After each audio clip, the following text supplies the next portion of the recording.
Every match has a winner. Today, physics is going to tell us how. Pull harder! Come on, team, pull! Round 1, it's a tie. Quick break before the decider, folks. Hey everyone, welcome back to Physics Sensei. I'm Vihaan and Sports Day. We're spending the whole day at Sports Day. By the end of it, you'll understand exactly what happened. So, why are you wearing a lab coat at Sports Day? Because science doesn't take a day off. Come with me, I'll show you something, right here on this field.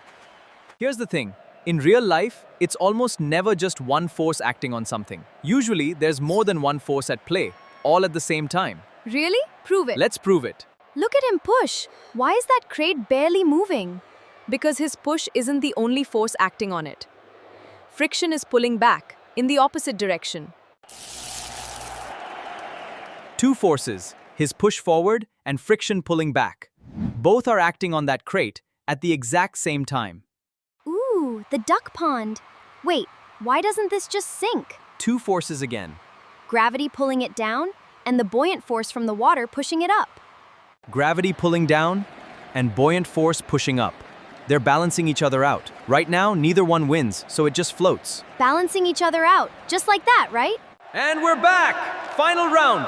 Team, go! He's right. When two forces are equal in size but opposite in direction, and balanced means no change in motion.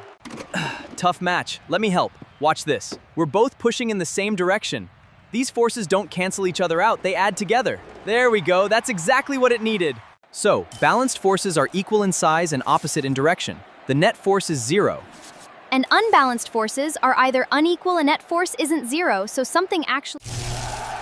Okay, I'll admit it. Physics is actually pretty interesting. Told you it would be. Same time next week, new forces, new chaos. See you then!